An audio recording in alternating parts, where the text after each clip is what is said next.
రైతు భరోసా నిధులపై తెలంగాణ ప్రభుత్వం కీలక అప్డేట్ ఇచ్చింది. ఈసారి యాసంగి సీజన్కు రైతు భరోసా నిధుల విడుదల అంశంలో కొత్త విధానాన్ని అమలు చేయనుంది.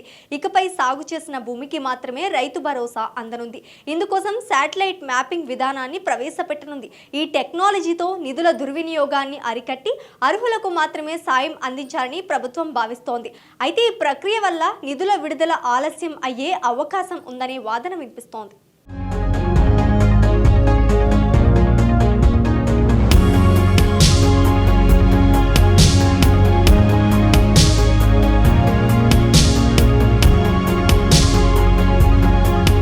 తెలంగాణలో యాసంగి సీజన్ మొదలైంది. వానాకాలం పంటలు పూర్తి కావడంతో రైతులు యాసంగి సాగుకు రెడీ అవుతున్నారు.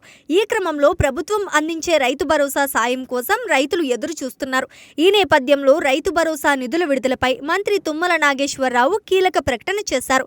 ఈసారి సాగు విస్తీర్ణం ఆధారంగానే రైతు భరోసా నిధులు విడుదల చేయాలని ప్రభుత్వం నిర్ణయించినట్లు మంత్రి తెలిపారు. అంటే రైతులు సాగు చేసిన భూమికి మాత్రమే రైతు భరోసా నిధులు జమ కానున్నాయి. ఇందుకుగాను ప్రభుత్వం శాటిలైట్ మ్యాపింగ్ విధానాన్ని అమలు చేయబోతోంది.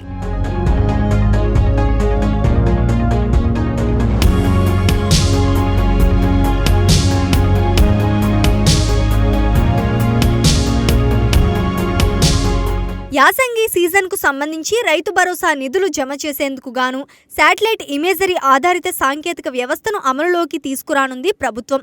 శాటిలైట్ ఫోటోలు, వీడియోల ద్వారా సాగు విస్తీర్ణాన్ని గుర్తించి అంచనా వేసే టెక్నాలజీని అందుబాటులోకి తీసుకొచ్చే ప్రక్రియను వేగవంతం చేయాల్సిందిగా మంత్రి తుమ్మల అధికారులకు ఆదేశాలు జారీ చేశారు. శాటిలైట్ మ్యాపింగ్ ఆధారంగా లెక్కించిన తర్వాతే రైతు భరోసా నిధులు విడుదల చేస్తామని మంత్రి తెలిపారు. ఈ వ్యవస్థ అమలుపై మంత్రి వ్యవసాయ అధికారులతో సమీక్షా సమావేశం కూడా నిర్వహించారు.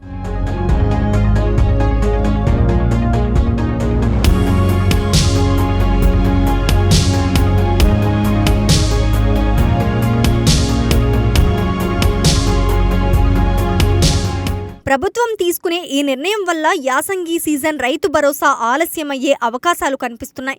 అయితే ప్రభుత్వం గత వానాకాలం సీజన్ నుంచే శాటిలైట్ ఆధారంగా రైతులకు రైతు భరోసా పథకాన్ని అందించాలని నిర్ణయించాలని భావించినా అది సాధ్యపడలేదు. దాంతో యాసంగి సీజన్ నుంచి ఈ ప్రక్రియను చేపట్టే అవకాశాలు కనిపిస్తున్నాయి.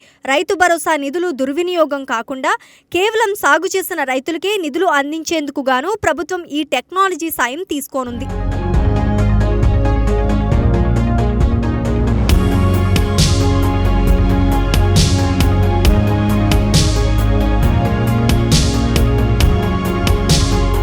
శాటిలైట్ మ్యాపింగ్ అంశంతో పాటుగా పత్తి కొనుగోళ్లు, యూరియా సరఫరా, గత రబీ జొన్న నిల్వల అంశాలపై ప్రధానంగా ఈ సమావేశంలో చర్చించారు. రానున్న యాసంగి సీజన్కు సరిపడా మొత్తం 6 లక్షల టన్నులు యూరియా కావాలని కేంద్రాన్ని ఇప్పటికే కోరినట్లు తెలిపారు. ఇప్పటి వరకు రాష్ట్రానికి 3 లక్షల టన్నుల యూరియా వచ్చినట్లు తెలిపారు. రాష్ట్రంలో పత్తి కొనుగోళ్లలో వేగం పెంచాలని మంత్రి తుమ్మల అధికారులను ఆదేశించారు.